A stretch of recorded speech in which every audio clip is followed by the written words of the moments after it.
쇼핑몰을 진행하실 때 주의해야 될 몇 가지 사항에 대해서 한번 생각해 보도록 하겠습니다. 인터넷 쇼핑몰 처음 하시는 분들이 가장 많이 놓치는 부분이 하나가 상표권입니다. 제가 예를 들어서 저희 지역 내 관할 세무서에서 삼성전자 슈퍼마켓이라고 사업자 등록을 합니다. 관할 세무서 내에서 똑같은 상호로 같은 업종의 사업자만 없으면 사업자 등록은 됩니다. 그러나 사업자 등록이 됐다고 그걸 들고 와서 간판을 거는 순간 이것은 상표권 침해가 됩니다. 상표권이 훨씬 더 큰 개념입니다. 상표권을 처음부터 면밀히 점검하지 않으시면 온라인 사이트, 쇼핑몰이든 홈페이지든 열심히 키워놓으면 원상표권자가 어떤 법적인 제재 조치를 하면 쇼핑몰을 닫는 일도 생깁니다. 가장 먼저 쇼핑몰 온라인 마케팅 하시기 전에 점검할 분이 상표권입니다. 상표권은 특허청에서 운영하는 키프레스라는 사이트에 가시면 검색을 해보실 수 있습니다.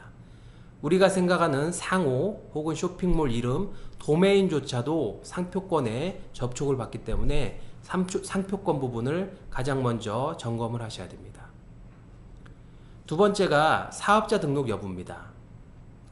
옥션 G마켓 같은 오픈마켓 사업자는 사업자가 없이도 판매 행위를 일부 할 수 있습니다. 그러나 특정 금액, 특정 개수 이상을 판매하면 오픈마켓이 자동적으로 세무서 대응으로 해서 일반 개인에게 사업자를 발급해 버립니다. 온라인 판매할 때 사업자 없이 사업을 영위하기는 어렵습니다. 그래서 처음서부터 사업자 등록을 필요하고 하시는 방법이 고려되어야 됩니다. 관련 선상에서 통신판매업 신고도 하셔야 됩니다. 통신판매업 신고는 관할 지자체에서 합니다. 통신판매업 신고에서는 내가 판매할 사이트에 도메인 주소를 적게 되어 있기 때문에요. 먼저 도메인을 확보해서 가셔야 되고요. 통신판매업 신고증에 그 도메인이 소지한 서버지 주소를 적게 되어 있습니다. 관련 내역들을 참조해서 가셔야 됩니다. 또 하나 에스크로제라는 것들도 공정거래위원회에서 필수 사항으로 하고 있습니다. 에스크로제는 카드 결제가 아니라요. 현금 결제했을 때 그 현금이 바로 판매자에게 가는 게 아니라 중간에 카드사일 수도 있고요. 은행일 수도 있습니다.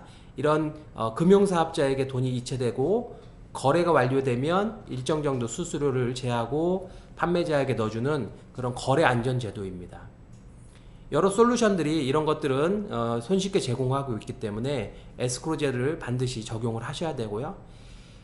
안 하고서도 영업활동을 하실 수는 있지만 네이버라든가 다음 같은 검색 포털에 광고나 사이트 등록이 되지 않기 때문에 에스크로제는 필수적으로 진행을 하셔야 됩니다.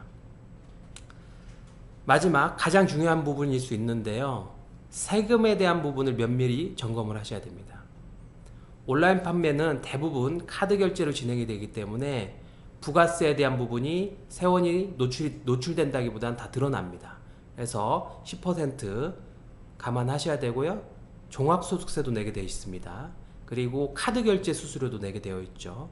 기본적으로 15% 내외의 금액이 어떤 수수료 명목으로 빠져나가기 시작합니다. 여기에 내가 물건을 매입해오는 매입 비용도 있을 거고요. 또 많이 놓치는 재고 비용도 있을 거고 사무실에 쓰는 인건비, PC 사용, 전기세 이런 것들도 전부 다 그 판매 원가에 해당합니다. 이런 것들을 다 제하고 수익이 맞는지들을 점검하시는데 세금에 대한 부분을 보통 많이 좀 놓치시기 때문에 이런 것들을 좀 면밀히 점검을 하실 필요가 있습니다. 그리고 식품 같은 경우에는 식품 판매업 신고 같은 것들을 반드시 필요하셔야 됩니다. 원산지에 대한 것들도 상당히 최근에는 중요하기 때문에 이런 것들 좀 면밀히 살피셔서 처음서부터 꼼꼼히 진행을 하실 필요가 있습니다.